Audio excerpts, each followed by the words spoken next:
ஒரு பெரிய கார் கம்பெனியில் ஒரு இளைஞன் வேலைக்கு சேர்ந்தான். படு சுட்டி மட்டுமல்ல, புத்திசாலியும் கூட. சில காலம் கழித்து அவன் தானே ஒரு காரை வடிவமைத்தான். அதை அவனின் மேலாளரிடம் காண்பித்தான்.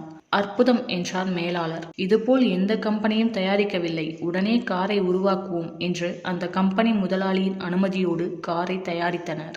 முதலாளிக்கு மிகுந்த சந்தோஷம். முதல் கார் கண்ணை கொள்ளை கொண்டது. அனைவருக்கும் மகிழ்ச்சி. காரை மார்க்கெட்டிங் பிரிவுக்கு எடுத்து செல்ல முற்படும்போதுதான் தெரிந்தது, காரின் உயரம் வாயிலின் உயரத்தை விட 1 இன்ச் அதிகம். இளைஞன் சோர்ந்தான். தன்னையே நொந்து கொண்டான். ஆளாளுக்கு ஐடியா கொடுக்க ஆரம்பித்தனர். வாயிலின் மேற்பகுதியை உடைத்துவிட்டு காரை வெளியே எடுத்து விடலாம், பின்னர் சரி செய்யலாம் என்றார் மேலாளர். காரை கஷ்டப்பட்டு வாயிலின் வழியே எடுத்துச் செல்லலாம், மேற்பகுதியில் கீறல்கள் ஆகும், அதை பெயிண்டிங் மூலம் சரி செய்யலாம் என்றார் பெயிண்டர். முதலாளிக்கு மனது ஒப்பவில்லை. புது காரின் மீது கீறல்களை நினைக்கவே அவருக்கு முடியல. அனைவருக்கும் குழப்பம், முகத்தில் ஏமாற்றமும் வெறுமையும். இவ்வளவு அழகான புது வடிவமைப்புடன் உருவாக்கிய காரை கொண்டு செல்ல முடியவில்லையே.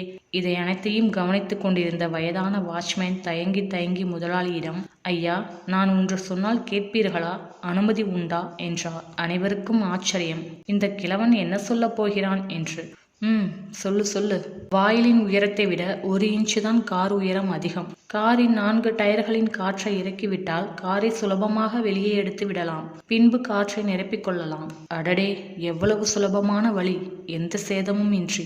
வாழ்க்கை மிக சுலபமானது. வாழ்வது ஒரு முறை, அதை அனுபவியுங்கள். 1 இன்ச் உயரம் போலவே 1 இன்ச் ஈகோ மற்றும் 1 இன்ச் கோபம் என எல்லாவற்றையும் டயரிலிருந்து காற்றை கலட்டி விடுவதைப் போல கலட்டி எறியலாம் தானே.